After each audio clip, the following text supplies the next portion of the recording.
하나님의 말씀은 사도행전 2장 42절부터 47절까지 한 절씩 교독하겠습니다.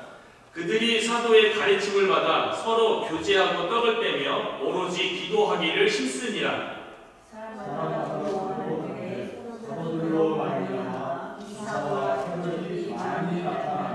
믿는 사람이 다 함께 있어 모든 물건을 서로 통용하고 또 전과 수를 각 사람의 필요를 따라 나누어주며 날마다 마음을 같이하여 성전에 모이기를 힘쓰고 집에서 떡을 떼며 기쁨과 순전한 마음으로 음식을 먹고 하나님을 찬미하며 또 온 백성에게 말씀을 받으니 주께서 원하는 사람을 날마다 구하게 하시리라. 아멘. 우리가 함께 읽은 본문에서 교회의 이상적인 모습이라는 제목으로 하나님의 말씀을 전하도록 하겠습니다. 우리가 예수님을 믿고 신앙생활을 하는데요. 신앙생활에 이상적인 모습이 있어요. 우리가 예수님을 믿는 궁극적인 목적이 있죠. 그것은 뭐냐면 예수님을 닮아가는 거예요. 예수님을 닮는다고 해서 이게 두 가지 측면이 있어요. 하나는 예수님의 성품을 닮는 거예요. 그래서 갈라디아서 5장 22절 3절에 보면 성령의 열매가 나오는데 이 열매가 결국은 예수님의 인격을 얘기하는 거예요. 예수님의 성품을 얘기하는 거예요. 사랑, 희락, 화평, 오래 참음, 자비, 양성, 충성, 온유, 절제. 이 9가지 열매를 맺는 것이 우리 신앙생활의 궁극적인 목적이에요. 그리고 또 다른 측면은 뭐냐면 예수님의 사역을 닮아가는 거예요. 예수님께서 공생의 기간 동안에 예수님께서 하신 사역, 잃어버린 영혼을 구원하고 전도하는 거죠. 그리고 예수님의 제자를 삼는 것, 제자 훈련하는 것, 이것이 우리가 신앙생활의 이상적인 모습이에요. 그러니까 우리가 신앙생활을 잘 한다는 건 뭐냐면 예수님의 성품을 많이 담고요. 예수님이 하셨던 사역을 그대로 따라하는 거예요. 결국 예수님처럼 사는 게 우리의 신앙생활의 이상적인 모습이죠. 그렇다면 교회의 전체적인 모습을 봤을 적에 교회의 이상적인 모습은 어떤 모습인지를 오늘 본문에서 잘 설명해주고 있어요. 많은 초대교회들이 있죠. 어떤 초대교회는 칭찬받고 어떤 초대교회는 또 하나님부터 칭찬받고 그런 교회들이 있어요. 그런데 이 지상의 교회는 어떤 교회도 완전한 교회는 없어요. 왜냐하면 예수를 믿는 우리가 완전하지 못하기 때문에 교회 안에 다 문제가 있을 수밖에 없고 갈등이 있을 수밖에 없고 그렇거든요. 그럼에도 불구하고 하나님께서 교회의 궁극적인 모습, 가장 이상적인 모습이 어떤 모습인지에 대해서 오늘 본문에서 너무나도 잘 설명해주고 있다는 거예요. 오늘 본문은 오순절 성령 강림이 임했어요. 마가의 다락방에서 120명의 신도들이 기도하는 가운데 하나로부터 성령이 각 사람에게 임했죠. 성령의 은사가 막 나타났어요. 대표적으로 언어 방언을 했어요. 방언을 했는데 이 방언이 오늘날 방언보다는 언어로 하는 방언이었는데 방언으로 무엇을 얘기했냐면 하나님의 큰 일을 얘기했대요. 하나님의 큰 일은 무엇이냐면 하나님께서 구원하신 그 일, 하나님의 구원의 역사에 대해서 방언으로 얘기했다는 거예요. 언어로, 내가 알지 못하는 언어로 얘기했다는 거예요. 그러니까 사도행전 2장에 하나님께서 허락하신 방언이라는 은사는요, 복음 증거를 위해서, 그 목적을 위해서 주신 거였어요. 어떤 사람들은 막 신기하고 어떤 사람들은 막 조롱하고 막 그러잖아요. 성령의 은사를 임하니까 그 성령의 은사를 경험한 사람들은 얼마나 기뻤겠어요. 그런 사람들이 초대교회에 있었어요. 그리고 오순절 성령 강림 사건 이후에 사도 베드로가 설교를 했는데요. 그 설교를 듣고 회개하고 돌이켜서 예수님을 믿기로 한 사람이 3,000명이나 되었다고 해요. 그러니까 갑자기 교회가 오순절 성령 강림 사건으로 해서 교회가 탄생되었는데 갑자기 3,000명이나 모이게 된 거예요. 그리고 그 안에는 성령의 은사를 받은 사람도 있고 그리고 갑자기 3,000명이 모이다 보니까 좀 어수선했을 것 같아요. 그렇지 않을까요? 모일 장소가 이렇게 정해진 것도 아니고 그리고 어떤 교회에서 드리는 예배의 어떤 뭐 이런 순서가 있었던 것도 아니고 뭐 직분자들이 있었던 것도 아니고 프로그램도 있었던 것도 아닌데 갑자기 예수님 믿은 사람이 3,000명 그리고 마가의 다락방에 모였던 120명의 신도들 초대교회가 어지럽고 어수선하고 막 그랬을 것 같아요. 그리고 오순절 성령 강림 사건 가운데 성령에 체험한 120명 말고 또 베드로 설교를 통해서 3,000명이 신도가 갑자기 늘어났잖아요. 그 3,000명이 넘는 초대 교회, 예루살렘 교회의 인종을 보면 마가의 다락방에서 기도해서 예루살렘 성전에서 오순절 성령 강림을 받았던 많은 사람들 가운데는 유대인들이 있었죠. 그리고 오순절 지키러 왔던 디오스포라 유대인들, 이스라엘 바깥에서 유대인으로 살아갔던 사람들도 있었어요. 또 그들 가운데는 디오스포라 유대인들 가운데는 히브리파도 있고 또 헬라파도 있었고요. 그리고 3,000명 회개하고 교회에 들어온 사람들 가운데는 이방인도 있었겠죠. 이방인들은 이방인들의 가치관과 생활품을 가지고 교회로 들어오지 않았겠어요? 유대인들은 율법에 대해서 많이 강조하고.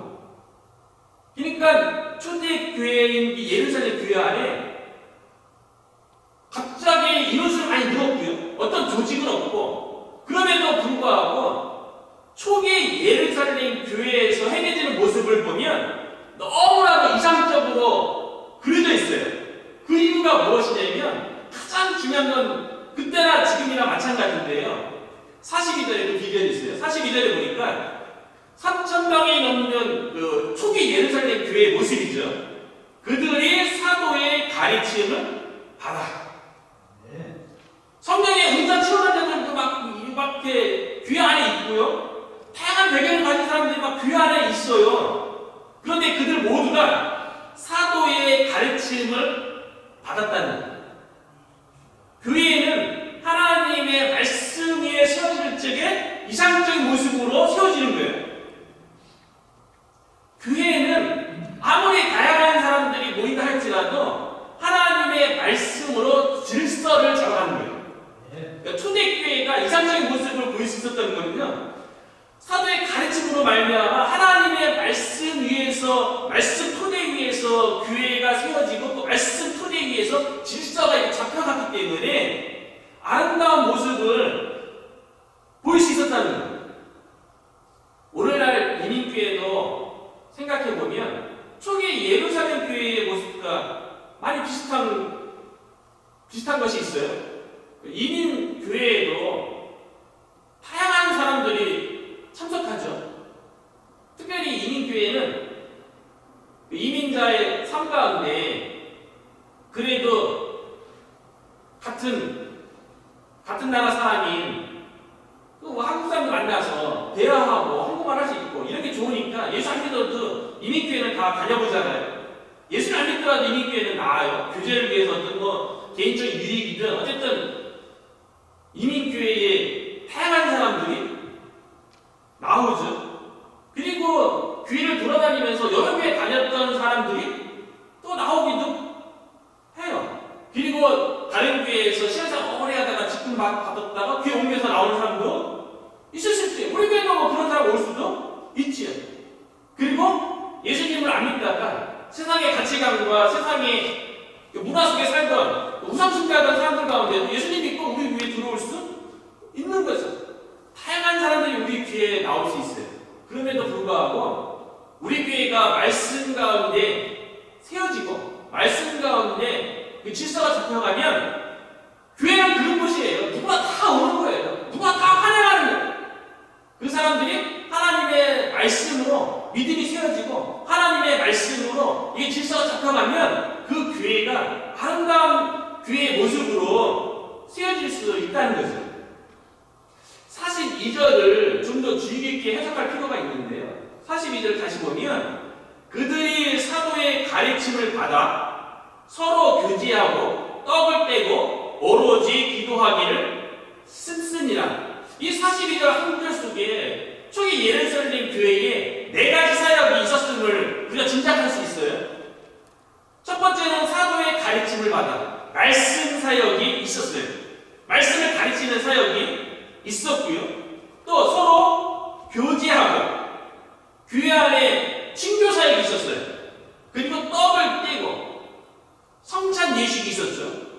그리고 기도하기를 심슨이라 기도 사역이 있었어요. 말씀 사역이 있었고, 친교 사역이 있었고, 성찬 사역이 있었고, 기도 사역이 있었고, 독립적으로 이루어진 것처럼 보여요. 전통적으로 이렇게 해석을 해왔어요.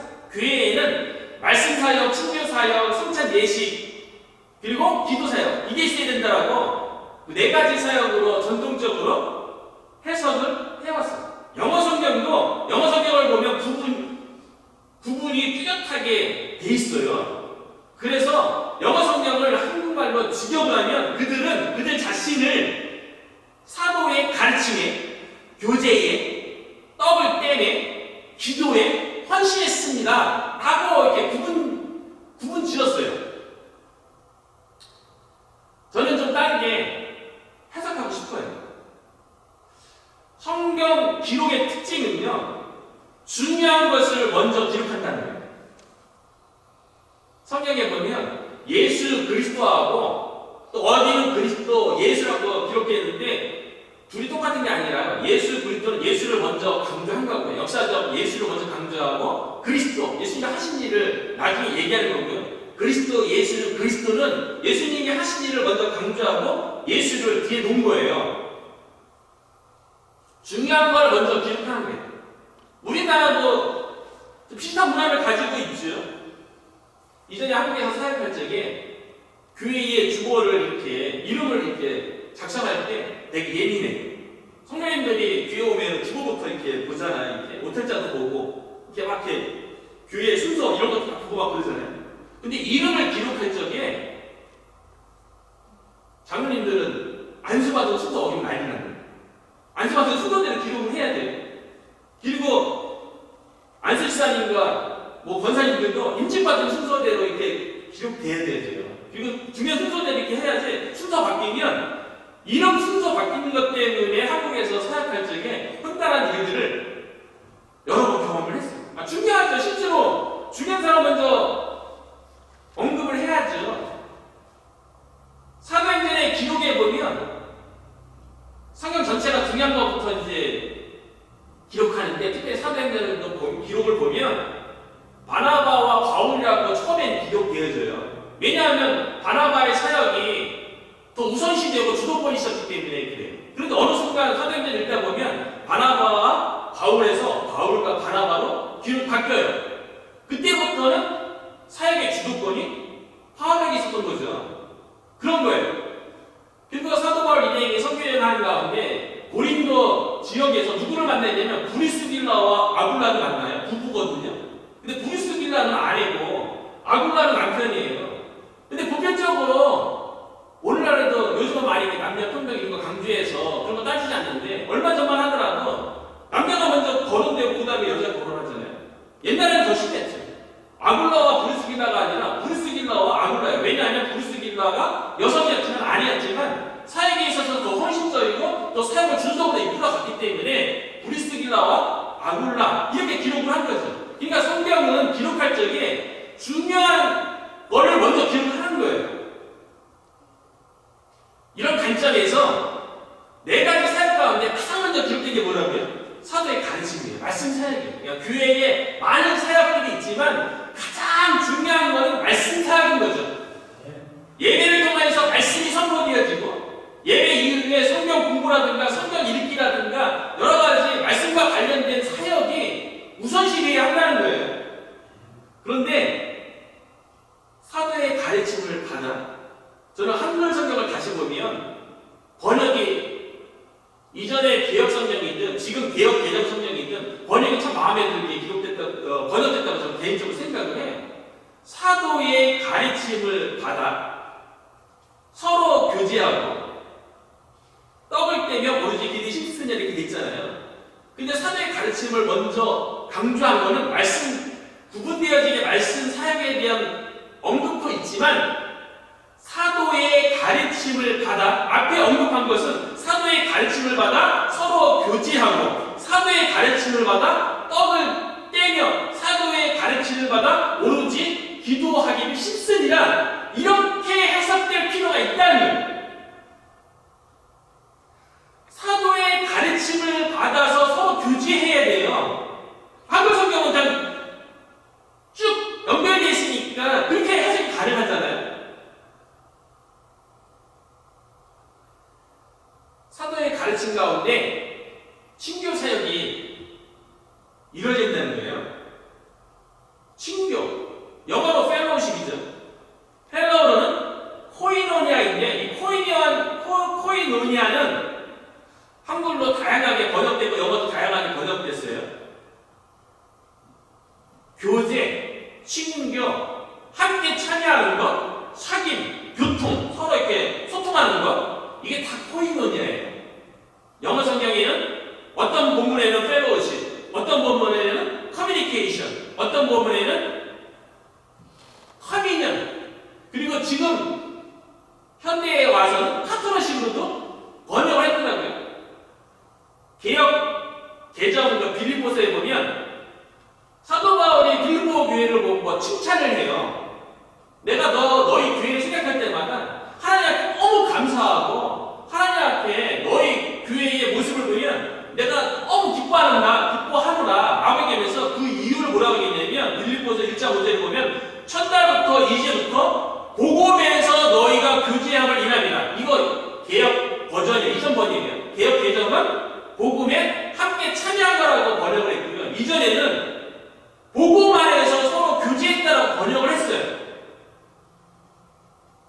사도 바울이 빌립보 교회를 보면서 그들을 향해 하나님 앞에 감사하고 기뻐했던 이유가요, 빌립보 교인들이 서로 교제하고 서로 소통하는데 복음 안에서 했다는 거예요. 교회 안에서 이루어지는 이 교제예요. 친교는요, 그리스도의 사랑을 가지고 서로 돌보고 서로 섬기고 이런 거가요, 복음 안에서 이루어질 적에 하나님께서 기뻐하고 하나님 앞에서 감사할 일이라는 거예요.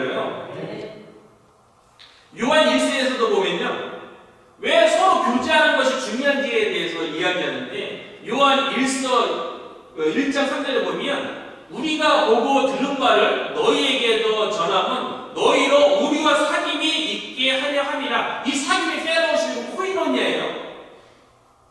우리의 사귐은 아버지와 그 아들 예수 그리스도와 함께 하니라. 요한 1서에서는요, 우리의 사귐이, 성도 간의 사귐이 있어야 할 이유가 무엇이냐면, 우리의 사귐이, 성도 간의 사귐이 있기 전에 먼저 하나님과 우리도 예수 그리스도와 함께함, 그 가운데 먼저 사귐이 있기 때문에 하나님과의 사귐이 성도 간의 사귐으로 나타나야 된다는 거예요. 하나님과 교제하는 자는요, 성도 간의 교제가 있다는 거예요. 그런데 오늘날 보면 집에서 혼자 신앙생활 잘 할 수 있다는 사람들이 있어요. 성경적으로 맞지 않아요. 성경에서는 하나님과 깊은 교제가 있으면 이 교제가 하나님과 나와의 교제가 끝나는 것이 아니라, 하나님과 이 교제가 요한 1서에 의하면 성도 간의 교제로 나타나게 되어 있다는 거예요.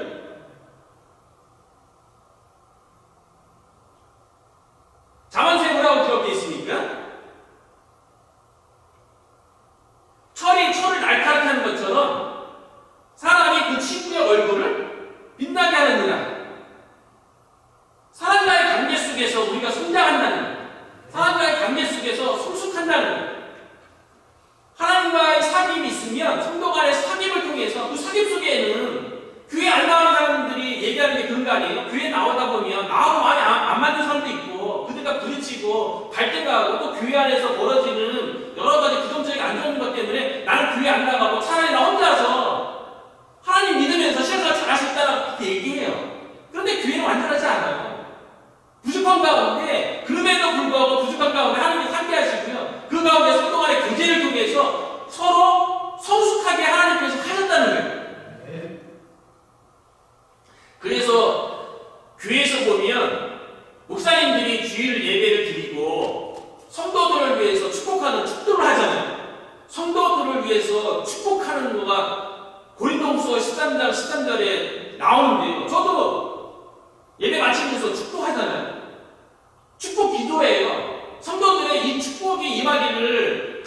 바라는 마음으로 기원하는 거잖아요. 근데 성도들에게 있어야 할 그 축복이 뭐라고 돼 있으니까 그 축도의 가장 완성된 형태로 나와 있는 고린도 후서 13장 13절을 보면요. 그 성도들이 누려야 할 세 가지 축복은 이거예요. 주 예수 그리스도의 은혜, 하나님의 사랑, 그리고 성령의 교통하심이에요. 이 교통하심이 펠로십이에요. 성령께서 하나님과 이렇게 교통하게 하고 성령님께서 성도 간에 이렇게 서로 교통하도록 서로 소통되도록 이게 하는 게 축복이에요. 이거를 그래서 목회자가 마지막에 이것이 성도들에게 있으라고 축복 기도를 하는 거예요. 성도 간에 친교가 있어야 돼요. 오늘날 교회에서는 소그룹 모임 가운데 성도의 교제를 가지게 되죠. 소그룹이 참 중요한 것 같아요.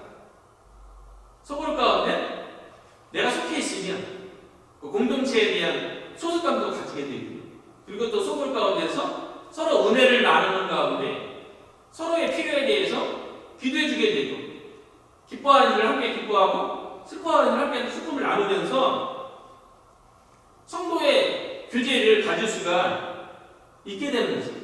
근데 이 성도의 교제가요, 반드시 복음 안에서 말씀 안에 사도의 가르침 가운데 이게 이루어져야죠.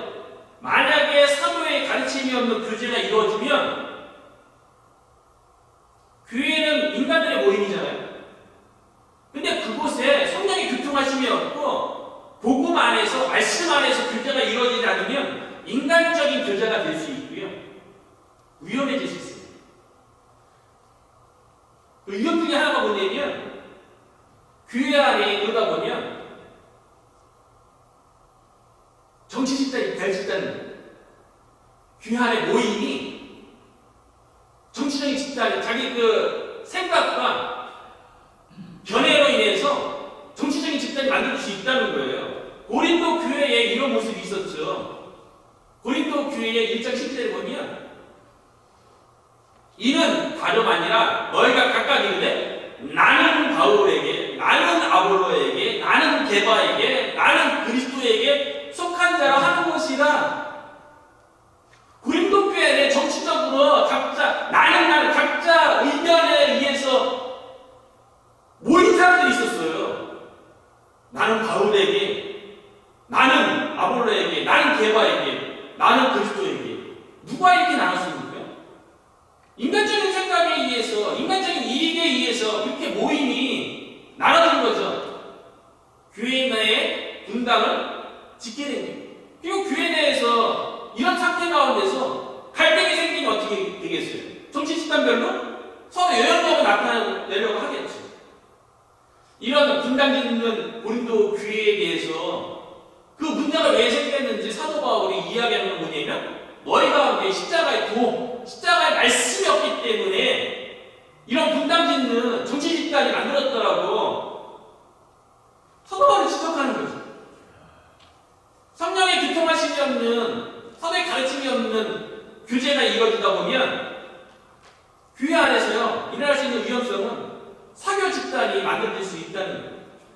각자의 취향에 따라서 사람들을 만나고 모임을 또 만나고 취미 활동을 하는 거죠.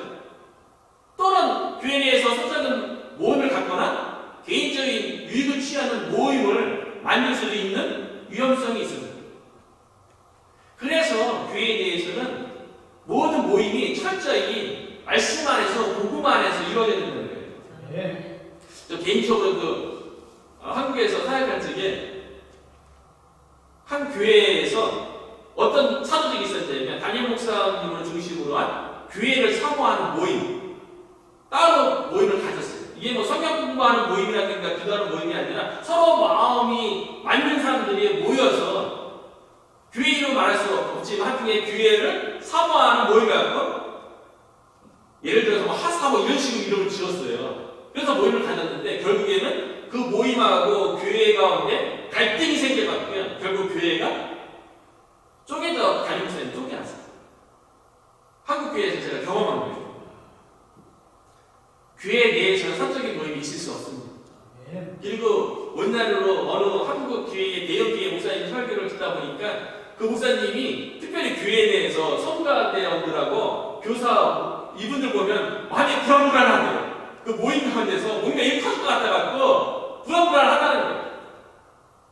복음 안에서 그 모임이 이루어지고 말씀 안에서 모임이 이루어지면 뭐 위험성이 뭐 있겠어요? 더 아름답죠. 그렇지 못했기 때문에 그 목사님도 염려를 표현한 게 아닌가 그런 생각을 해보는데요. 교회 안에서는 사도의 가르침을 받아 서로 교제하는 거예요. 복음 안에서 서로 사랑하고 서로 돌보고 서로 위해서 기도하는 교제를 해야 된다는 거예요. 우리 교회가 그런 말씀 가운데서 복음 안에서 교제하는 그런 교회로 세워지기를 주의 이름으로 축원합니다. 예, 두 번째는 교회에서 성찬식의 문제예요. 사도의 가르침을 받아 떡을 떼며 이렇게 되는 거예요. 떡을 떼는 행위는 거룩한 행위죠. 예배 행위 아니겠어요? 이것조차도 사도의 가르침을 받아서 떡을 떼야 되는 거예요. 초대교회에 떡을 떼는 행위는 성찬하고 애찬하고 같이 포함되는 거예요. 왜냐하면 그 당시에 빵하고 포도주가 주식이었거든요. 주식 가지고 성찬하고 남은 거 가지고 애찬, 음식을 서로 나눠 먹었던 거예요. 식사를 했던 거죠. 성찬은 떡을 떼는 행위는요. 예수님이 우리를 위해서 몸이 찢기고 상하고 고난당한 것을 기념하는 거고요. 떡을 먹으면서 포도주는 뭐예요? 우리의 죄를 씻기 위해서 피 흘리신 그 피를 상징해서 포도주를 마심으로 우리가 예수님의 그 고난과 예수님의 그 죽으심에 동참하는 것, 함께 느끼는 거죠. 먹고 마시면서 우리 목을 타고 배 안으로 들어가면서 예수님의 그 우리를 위해서 당하신 그 고난과 피 흘리심을 우리가 경험하면서 우리가 체험한 그 십자가의 그 은혜를 기억하는 거죠. 기념하라는 거잖아요. 내 안에 십자가의 은혜가 임한 것을 다시 한번 생각하고 기념하고 그리고 바깥에 나가서는 그 그리스도의 은혜를 전하기 위해서 떡을 떼는 성찬 예식이 주어진 거죠. 그런데 초대교회 때요, 이 떡을 떼는 행위할 적에 집에서 그 당시에 주식이니까 가정에서 가지고 왔거든요. 가지고 오는데 부자는 떡과 포도주를 많이 가져온 거예요. 가난한 사람은 적게 가지고 온 거예요. 그래서 교회 안에서 떡을 뗄 적에 성찬을 할 적에요, 부자는 부자끼리 하는 거예요. 가난한 사람은 가난한 사람끼리 하는 거예요. 그리고 성찬이 끝난 다음에 식사할 적에 부자는 부자끼리 하는 거예요. 가난한 사람은 가난한 사람끼리 하는 거예요. 그래서 이것도 고린도 교회에서 나타난 문제예요. 하여튼간에 초대교회의 모든 문제는 고린도 교회에 다 있었던 것 같아요. 많이 있었던 것 같아요. 그래서 고린도전서 11장에 보면 부자는 부자끼리, 가난한 자는 가난한 자끼리, 교회에서 누가 끼리끼리 유유상종 이걸 만들었겠어요. 위험한 거예요. 교회 내에서 이렇게 사람을 부르게 만드는 거는 되게 위험한 거예요. 그래서 고린도전서 11장에 보면 사도 바울이 그 고린도 교회에게 떡을 떼는 이 성찬 예식에 대해서 책망하는 내용이 나오는데요. 17절에 11장 11절에 보면 이는 저희의 모임이 유익에 못되고 도리어 해롭이라. 성찬이라는 거룩한 예식이 유익이 돼야 되는데 오히려 도리어 해롭대요. 그것 때문에 너희 중에 분쟁이 있고요, 편당이 또 있대요. 그래서 20절에 보면 그런즉 너희가 함께 모여서 주의 만찬을 먹을 수 없으니 이는 먹을 때 각각 자기의 만찬을 먼저 갖다 먹음으로 어떤 이는 시장하고, 가난한 사람은 적게 가져오니까 시장하죠.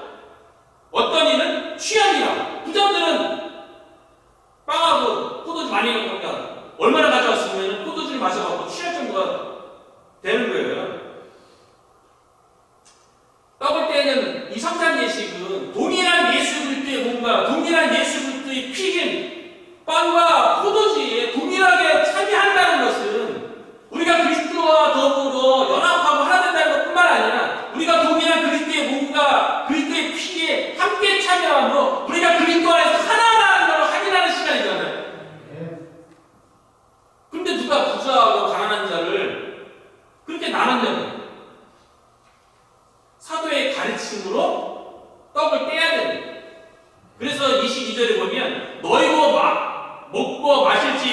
뭐냐? 너희가 하나님의 교회를 업신여기고 빈궁한 자들을 부끄럽게 하느냐? 내가 너에게 무슨 말을 하랴? 너희를 칭찬하랴? 이것으로 칭찬하지 않노라. 성찬 행위했다는 거 그것보다 칭찬하지 않겠다.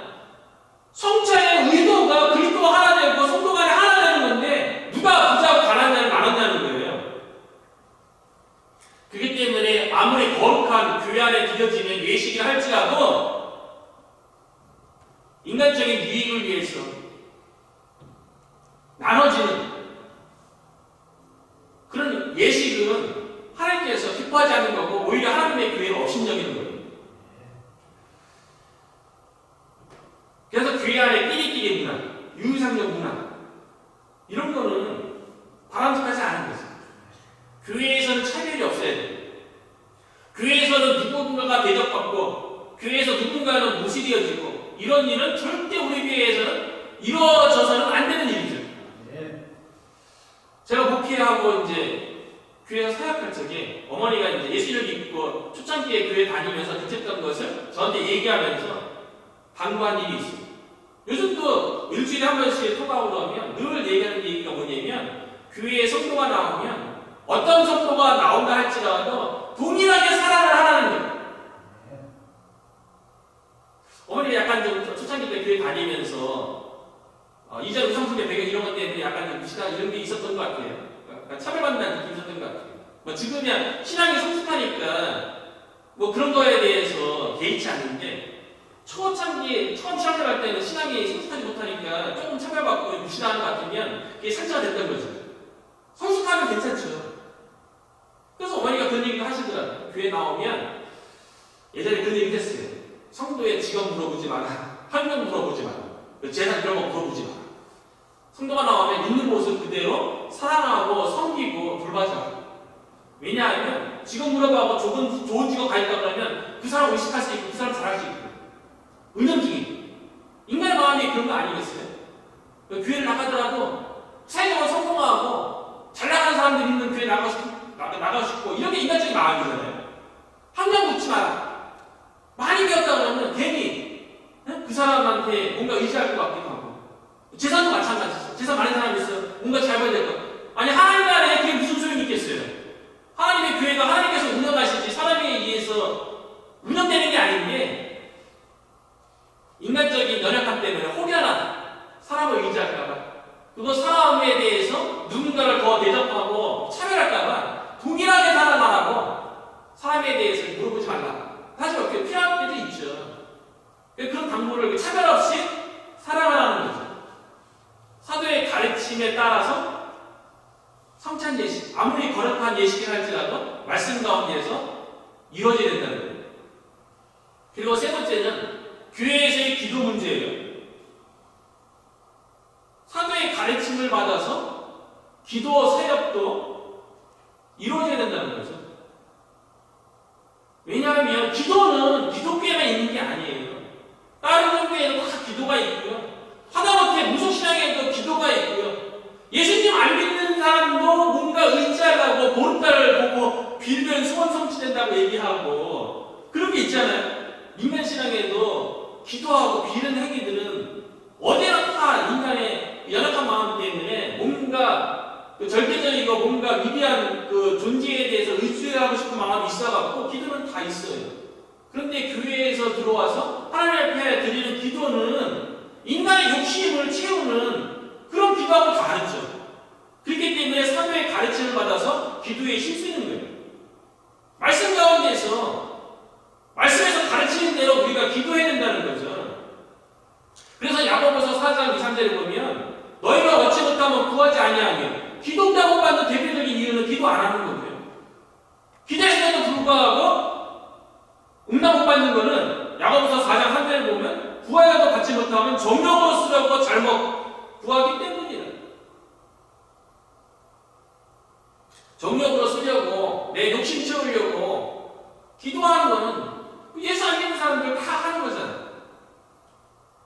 그래서 사도의 가르침을 받아서 올바른 기도를 드릴 때 응답받는 기도 생활을 할 수 있는 거죠. 미국에 처음 와서 이제 리버티 대학교에 이제 공부할 적에 그 교회 성장하고 되게 유명한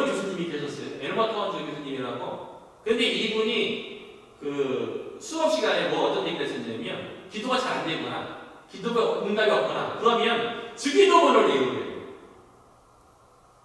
주기도문이야말로 우리의 종육대로 구하지 않으려고 하나님께서 가르쳐주신 기도니까 주기도문을 외우면 기도응답 받고 무엇보다도 주기도문을 외우면 그렇게 외우는 가운데 주님께서 원하시는 우리가 기도를 드릴 수 있고요. 주기도문을 통해서 영적 전쟁에서 우리 신앙생활 가운데에서 승리하는 신앙생활을 할 수 있다고 주기도문을 한번 외우라고 늘 수업 시간에 강조했던 기억이 있어요.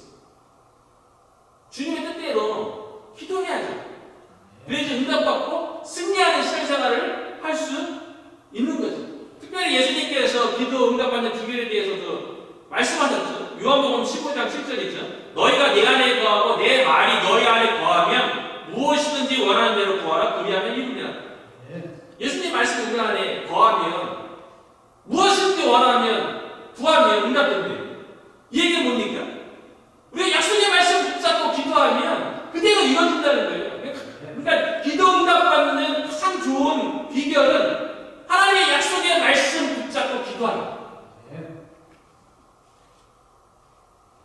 오순절 성령 강림 사건도 어떻게 그와 같은 놀라운 성령의 역사가 나타났습니까?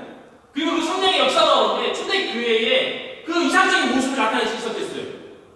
약속의 말씀 붙잡고 기도하다가 교회가 탄생한 거예요. 누가복음 24장 49절에 예수님께서 마지막 승천하시기 전에 제자들에게 얘기하죠. 볼지어다 내가 내 아버지께서 약속하신 것을 너에게 보내리니 너희는 위로부터 능력으로 입혀질 때까지 이 성에 머물라. 위로부터 능력이 입혀질 때까지 이 성에서 기도하라. 그래서 마가의 다락방에서 120명의 신도들이 모여서 이 약속의 말씀 하늘로부터 능력이 입혀달라고 이 약속의 말씀 붙잡고 기도하는 가운데 오순절 성령 강림 사건이 성취된 거예요. 저와 여러분이 성경 읽으면서 성령의 감동으로 하나님 약속의 말씀을 붙잡고 그 말씀이 우리의 기도 가운데 성취되어지는 것을 우리가 경험했으면 좋겠어요. 하나님의 말씀 가운데 사역이 이루어지잖아요. 사도의 가르침을 받아서 말씀 사역도, 친교 사역도, 또 성찬 사역도, 기도 사역도 이루어지다 보니까요. 하나님의 말씀대로 교회가 운영되어지면 하나님의 말씀 가운데 교회가 세워지기 때문에 하나님의 은혜와 하나님의 능력은 따라오는 줄로 믿습니다. 아멘. 그래서 43절에 보면요. 사람마다 두려워하는데 사도들로 말미암아 기사와 표적이 많이 나타나니 하나님의 말씀대로 신앙생활하는 게 사람들에게 두렵게 하는 존재예요. 하나님의 말씀대로 신앙생활을 하는 가운데 놀라운 은혜가 임하죠. 세상 사람들이 이해 못하는 놀라운 일이 일어나죠. 그것이 기사와 표적, 여러 가지 기적이죠. 기사는 그런 거 아니에요? 신기한 일, 귀한 놀라운 일, 인간의 이성을 뛰어넘는 일들이 신앙생활 가운데 일어나죠. 표적, 이 사인, 이 표적은 하나님께서 행하셨다는 그 증거를 보여준 기적이거든요. 말씀대로 신앙생활하면 당연히 기적이 일어나죠. 말씀대로 목회하면, 그리고 말씀대로 교회 사역을 하다 보면 말씀이 하나님의 능력이기 때문에 저는 당연히 우리가 이해할 수 없는 놀라운 기사와 기적이 나타날 줄 믿어요. 그래서 눈에 보이는 기적이 뭐 병이 낫는다든가 뭐 귀신이 쫓겨난다거나 아니면 불가능한 문제라고 여겨지는 것들이 해결되어지는 이런 기적도 우리 교회에 나타났으면 좋겠고요. 개인적으로는 하나님의 이 기사와 표적이 나타나는 가장 큰 일은 복음으로 한 영혼이 구원받는 거예요. 한 영혼이 구원받는 것만큼 놀라운 기적은 없는 거예요. 어떻게 생명의 길로 확 달려가는 사람이 이 복음으로 인해서 생명의 길로 이렇게 돌이킬 수 있겠어요? 우리 스스로를 돌아보더라고요. 저 개인적으로 제 스스로를 되돌아보더라고요. 저는 교회가 예수 믿기 전에 교회가 괜히 싫었고 예전에 그냥 싫었어요. 영적으로 그냥 싫었어요. 거부하는 사람이었어요. 저는 예수 믿는 게 신기할 정도예요. 어떻게 예수님의 십자가가 2000년 전에 그 사건이 오늘날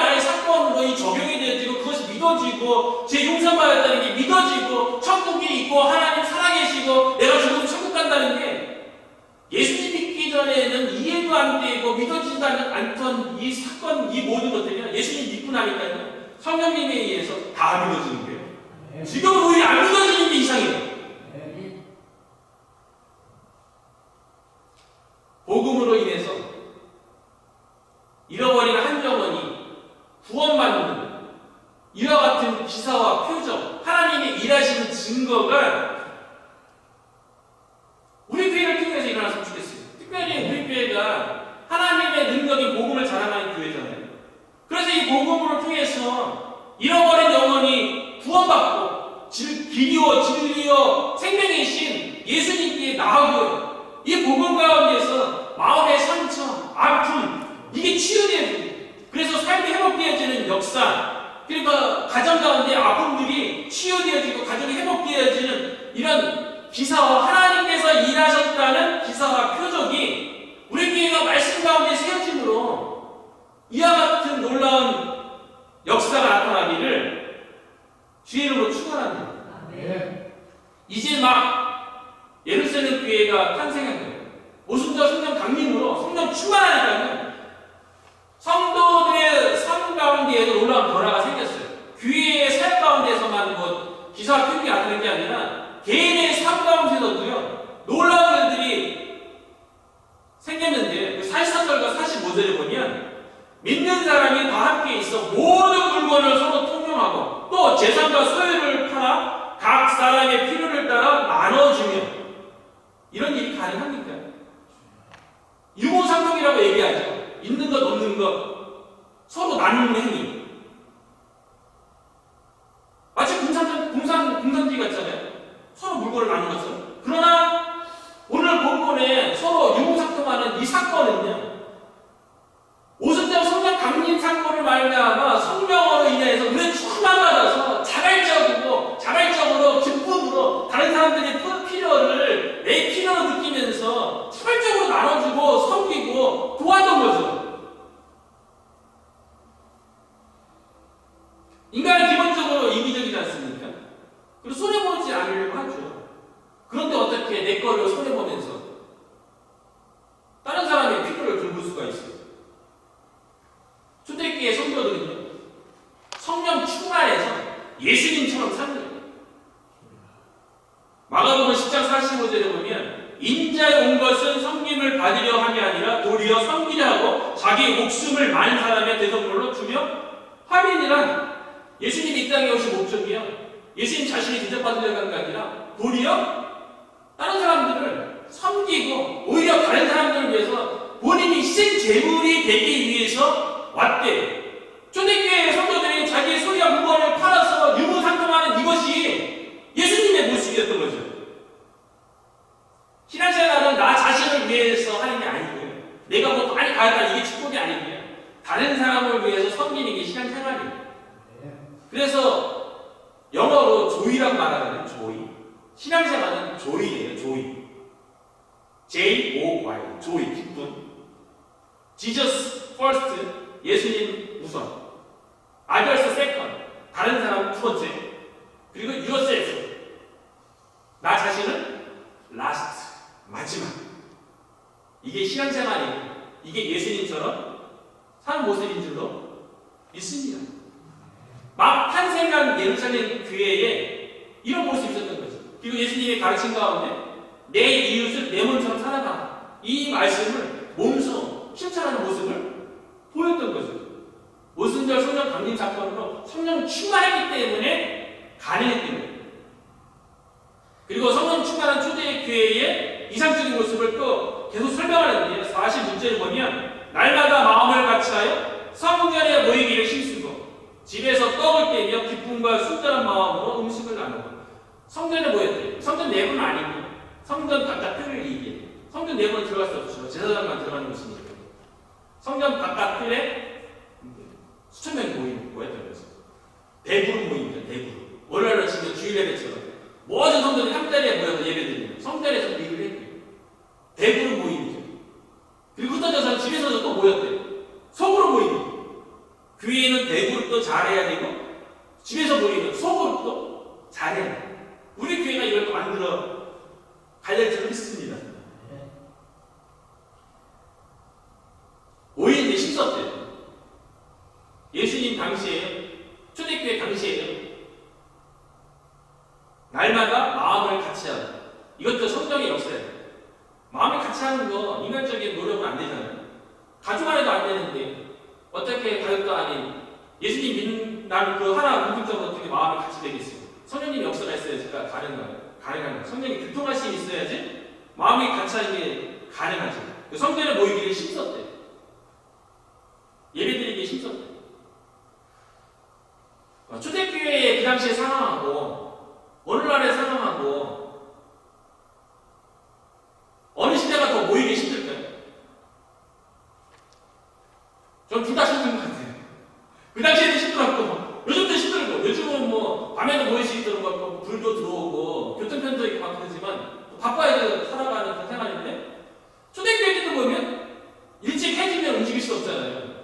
그런데도 모였단 말이에요. 그리고 농사 짓는 일이 더 힘든 일이잖아요. 그런데 모이기 힘썼대요. 그리고 교통수단이 수단이 좋은 것도 아닌데 걸어서 모였을 거고 돈 있는 사람이랑 낙타 타고 낙이나 타고 이렇게 그 성전에 예배 드리려고 갔겠죠. 모이기에는 우리가 더 여건은 좋은 것 같은데 그 당시도 바쁘고 오늘날도 바쁘고 모이기 힘쓰기에 힘든 거는 예나 지금이랑 마찬가지로 봐요. 그것을 가리키는 거는 성령 충만함이라고 생각합니다. 성령의 역사가 있으면 모든 상황과 환경을 뛰어넘는 거죠. 그리고 속으로도 모여서 떡을 뺐대요. 성찬 예식과 애찬 예식을 사도의 가르침 가운데 아마 지도가 있었겠죠.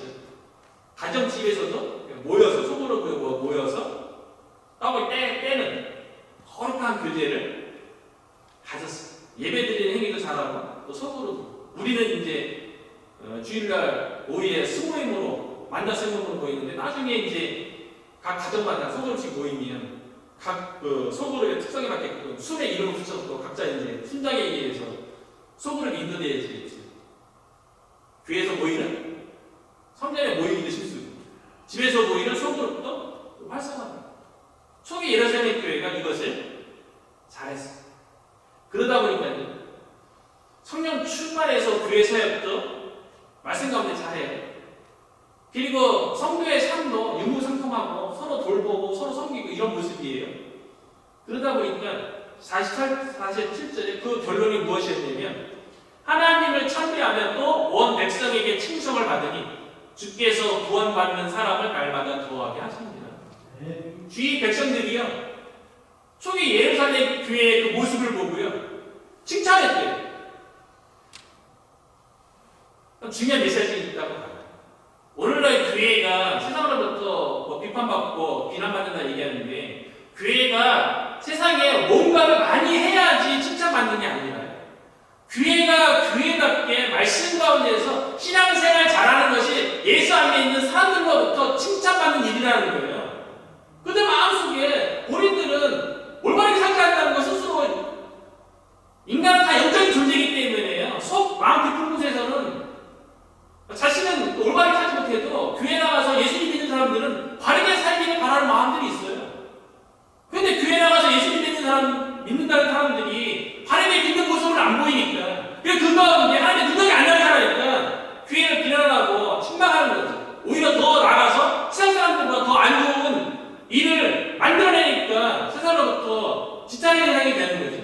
초대교회의 모습처럼 말씀 가운데 교회에서 모든 사역이 이루어지고요. 성령 충만해서 성도가 서로 돌보고요. 그리고 모이기에 힘쓰고 속으로도 모여서 힘쓰고 그러면 온 백성에게 칭송을 받는 거예요. 그러다 보면 자연스럽게 구원받는 사람을 날마다 더하게 하는 거예요. 누가요? 우리가 신앙생활을 잘하면 그걸 통해서 주께서요. 우리가 구원받는 사람을 날마다 더하게 하리라가 아니라요. 주께서요. 주님께서 우리가 신앙생활 잘해서 세상 사람들로부터 칭송을 받으면 주께서 구원받는 사람을 날마다 더하게 하시니라. 주님께서 우리를 통해서 신앙생활 잘하는 우리의 모습을 통해서 세상 가운데 예비가 하나님의 백성을 우리 교회로 인도해서 구원받는 사람의 수를 더해줄 줄로 믿습니다. 이 시간에 나는 본문의 교회의 이상적인 모습이 우리 교회에서도 성령 충만함으로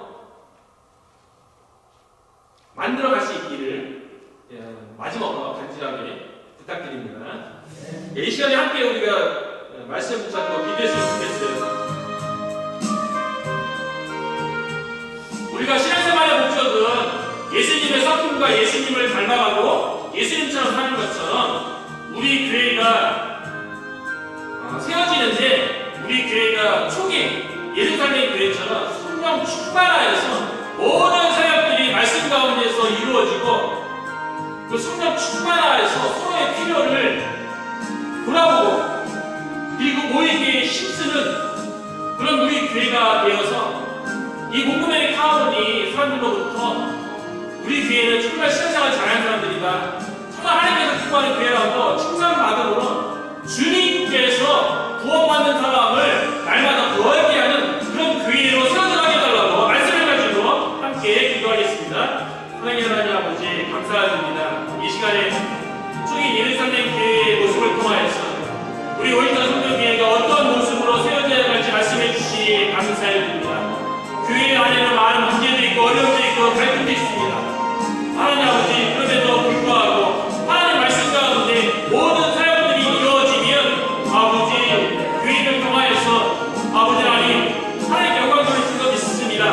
하나님의 말씀 가운데 아버지 신규 사역이 이루어지게 해 주시옵시고 하나님의 말씀 가운데 아버지 하나님 예배 사역, 하나님의 말씀 가운데 기도 사역, 하나님의 말씀 가운데 전도 사역, 하나님의 말씀 가운데 구제 사역, 하나님의 말씀 가운데 아버지 우리 교회가 아버지 질서를 세워가게 해주시고 하나님의 말씀 가운데 하나님의 기뻐하는 모습으로 우리가 우리 교회가 세워지므로 하나님 아버지 우리 교회 안에서는 아버지 서로의 필요를 돌아보게 해주시고 서로를 섬기게 하여 주시고 예수님처럼 신앙생활하게 하여 주시옵소서. 자기를 희생하고 다른 사람들의 아버지 필요를 따라 공급해주는 아버지 그런 교회로 세워지게 하여 주시옵시고 우리 교회가 하나님 물건을 세워짐으로 이 문구의 가운데 하는 사이에서 칭찬받는 교회가 되게 하여 주셔서 날마다 주님께서 구원받는 사람을 더해주는 놀라운 은혜를 경험할 수 있도록 주여 도우시고 인도해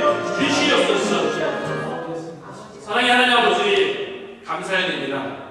우리 원인선 성도교회가 초기 예루살렘 교회가 성령 충만하여서 이상적인 교회의 모습을 보여줬던 것처럼 우리 교회가 정말 하나님께서 기뻐하시는 하나님의 은혜와 능력이 나타나는 교회로 세워질 수 있도록 하나님 은혜를 베풀어 주시옵소서.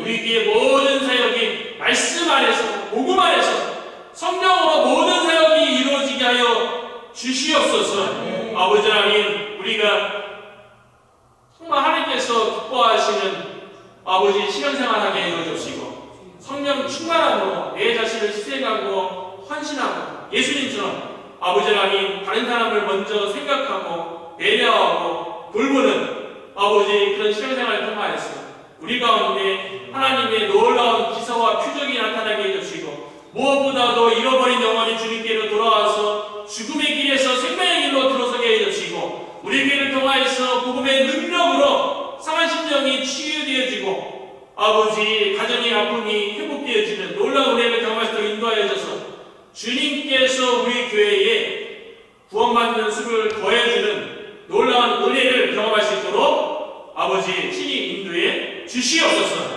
감사하고 예수님 이름으로 기도드립니다.